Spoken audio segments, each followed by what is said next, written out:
कहानी शुरू होती है 1984 में, जब दूसरा विश्व युद्ध चल रहा था। चारों तरफ गोलीबारी की आवाजें थीं। प्रशांत महासागर के बीच में हम एक अमेरिकी मरीन कैप्टन को देखते हैं जिसका नाम है एलिसन। उसका ग्रुप जापानी सैनिकों के हमले में फंस गया था, लेकिन किसी तरह एलिसन बच निकला और एक रबर की नाव में सवार हो गया। वह कई दिनों तक समुद्र में अकेला भटकता रहा। एक दिन उसे दूर एक टापू दिखाई देता है। वह तेजी से नाव खींचता है, किनारे पर पहुंचता है, नाव को एक तरफ खींचता है और मदद की तलाश शुरू करता है, लेकिन उसे सिर्फ पेड़ और चट्टानें दिखाई देती हैं। फिर उसकी नजर एक चर्च पर पड़ती है। अंदर जाते ही वह एक कैथोलिक नन को देखता है जिसका नाम है एंजेला। एंजेला उसे देखकर डर जाती है, लेकिन एलिसन कहता है, डरो मत, मैं अमेरिकी हूँ, तुम मेरे साथ सुरक्षित हो। वह उससे पूछता है कि टापू पर कितने लोग रहते हैं। एंजेला जवाब देती है, यहाँ मेरे अलावा कोई नहीं है। एलिसन को ये बात हजम नहीं होती। एंजेला उसे अपने ठिकाने पर ले जाती है और कुछ खाना देती है। एलिसन पूछता है कि वह अकेली क्यों है। एंजेला बताती है कि वह एक पादरी के साथ टापू पर आई थी ताकि कुछ बुजुर्ग पादरियों को जापानी सैनिकों से बचाया जा सके, लेकिन जब वे आए, जापानी सैनिक पहले ही टापू पर कब्जा कर चुके थे और पादरियों को पकड़ लिया था। खतरे की वजह से एंजेला और पादरी ने कुछ दिन छिपने का फैसला किया, लेकिन पादरी बीमार हो गया और उसकी मौत हो गई। तब से एंजेला अकेली थी। उसके घर वाले समझते थे कि उसे भी पकड़ लिया गया है, इसलिए कोई उसे बचाने नहीं आया। फिर एलिसन अपनी कहानी सुनाता है। वह बताता है कि वह मरीन है और उसका ग्रुप जापानी सैनिकों के हमले में फंस गया था। वह मुश्किल से अपनी जान बचाकर यहाँ पहुंचा। थोड़ा आराम करने के बाद एलिसन उठता है और देखता है कि एंजेला मोमबत्ती जलाकर प्रार्थना कर रही है, भगवान से रास्ता दिखाने की प्रार्थना। बाद में दोनों खाना ढूंढने निकलते हैं। एलिसन पेड़ पर चढ़कर नारियल और फल तोड़ता है और एंजेला को देता है, लेकिन उसे और प्रोटीन की जरूरत है और वह समुद्र में एक कछुआ देखता है। रस्सी और लकड़ी लेकर वह नाव में जाता है और एंजेला भी साथ जाती है। वे कछुए के पास पहुंचते हैं, लेकिन उसे पकड़ना आसान नहीं है। एलिसन पानी में गिर जाता है, लेकिन एंजेला की मदद से वे आखिरकार कछुआ पकड़ लेते हैं और टापू पर लौटते हैं। एलिसन कछुआ पकाता है और खाता है और कहता है, इस टापू पर हमें जरूरत की हर चीज है। अगर कोई हमें बचाने न भी आए तो भी हम जिंदा रह सकते हैं। एंजेला पूछती है, तुम्हारे घर पर कौन कौन है? एलिसन बताता है कि वह अनाथ है और 14 साल की उम्र तक अनाथालय में रहा। पढ़ाई पूरी करने के बाद उसने देश की सेवा के लिए सेना ज्वाइन की। एंजेला भी बताती है कि वह अनाथ है। उसका भगवान पर गहरा विश्वास है, इसलिए उसने नन बनने का फैसला किया।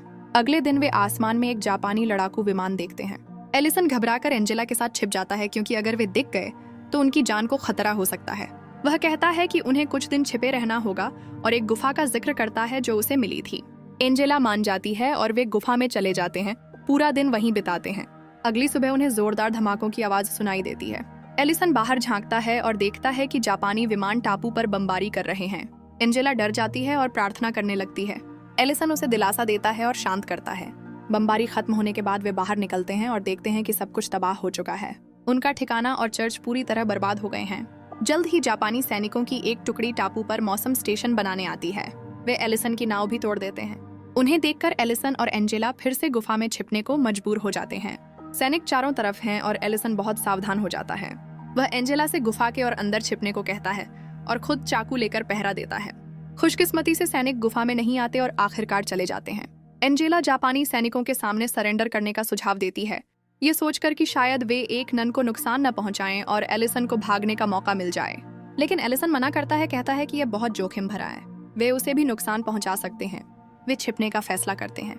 उस शाम एलिसन सैनिकों से बचते हुए मछली पकड़ने निकलता है। जब कुछ जापानी सैनिक उसे देख लेते हैं, वह मरे होने का नाटक करता है। वे धोखा खा जाते हैं और चले जाते हैं। वह मछली पकड़ता है और गुफा में लौटता है, जहां वह और एंजेला खाते हैं। लेकिन एंजेला ने नन बनने के बाद मांस खाना छोड़ दिया था।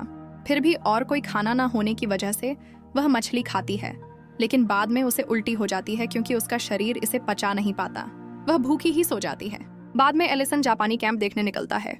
वह अपना चेहरा काला कर लेता है ताकि कोई उसे देख न सके और कैंप में खाना चुराने की कोशिश करता है, लेकिन एक सैनिक के आने की वजह से उसे पूरी रात खतरनाक हालत में छिपना पड़ता है।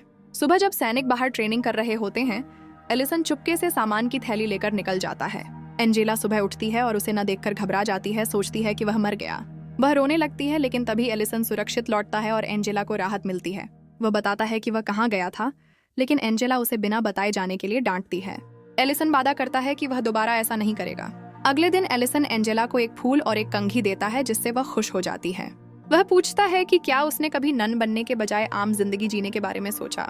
एंजेला बताती है कि उसने अभी अपनी आखिरी मन्नत नहीं ली है और चर्च 5 साल का समय देता है स्थायी फैसला लेने के लिए। तभी उन्हें आवाजें सुनाई देती हैं और पता चलता है कि जापानी सैनिक टापू छोड़ रहे हैं।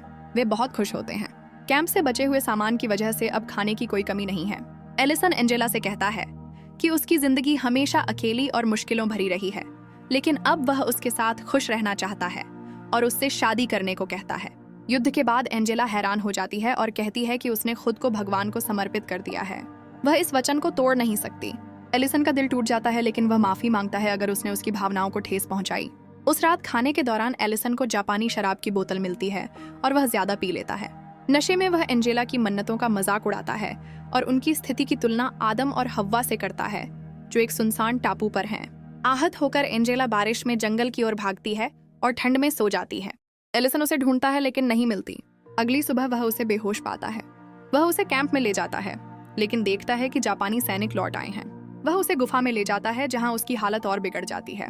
एलिसन फिर से अपनी जान जोखिम में डालकर जापानी कैंप में कंबल और दवा चुराने जाता है। एक सैनिक उसे देख लेता है और एलिसन को आत्मरक्षा में उसे मारना पड़ता है और लाश छिपानी पड़ती है। गुफा में लौटकर वह एंजेला के गीले कपड़े बदलता है और उसे दवा देता है। पहली बार वह प्रार्थना करता है। जब एंजेला अगली सुबह होश में आती है, वह पूछती है कि उसके कपड़े किसने बदले। एलिसन स्वीकार करता है कि उसने किया। उसकी हालत देखकर वह पिछली रात की बातों के लिए फिर से माफी मांगता है। एंजेला उसे माफ कर देती है। अचानक उन्हें बाहर बमबारी की आवाज सुनाई देती है। एलिसन देखता है कि जापानी फिर से टापू पर बमबारी कर रहे हैं, शायद इसलिए कि उन्हें उस सैनिक की लाश मिल गई। वह एंजेला को बताता है कि क्या हुआ और वह दुखी होकर माफी मांगने की प्रार्थना करती है। जापानी सैनिक गुफा के पास पहुंचते हैं और धमकी देते हैं कि अगर कोई बाहर नहीं आया तो वे ग्रेनेड फेंक देंगे। एंजेला और एलिसन निराश हो जाते हैं। एंजेला प्रार्थना करती है, उसे लगता है कि उनका अंत नजदीक है। तभी जोरदार बमबारी फिर शुरू होती है। बाहर जापानी सैनिक घबराहट में चीख रहे हैं। एलिसन समझ जाता है कि अमेरिकी नौसेना ने टापू पर बमबारी शुरू कर दी है। वे बाहर भागते हैं और देखते हैं कि अमेरिकी विमान जापानी ठिकानों पर हमला कर रहे हैं। वे बहुत खुश होते हैं, लेकिन एलिसन जानता है कि नौसेना के लिए टापू पर उतरना आसान नहीं होगा, क्योंकि जापानी सैनिकों ने 4 बड़ी तोपें छिपा रखी हैं। वह एंजेला से कहता है कि भगवान चाहेंगे कि वह अमेरिकी सैनिकों की मदद करे। एंजेला कहती है वो उसके लिए प्रार्थना करेगी। एलिसन युद्ध के मैदान में भागता है और एक एक करके तोपों को नष्ट करता है, भले ही उसे चोट लगती है। वह कई अमेरिकी सैनिकों की जान बचाता है। नौसेना बमबारी रोक देती है और टापू पर सुरक्षित उतरती है। एंजेला बाहर आती है और एलिसन के घावों की देखभाल करती है। एलिसन उससे कहता है अब हमें अलविदा कहने का वक्त आ गया है, शायद हम फिर कभी न मिलें। एंजेला कहती है भले ही मैं तुम्हारे साथ जिंदगी ना बिताऊं, तुम हमेशा मेरे दिल में रहोगे। नौसेना अपना झंडा फहराती है।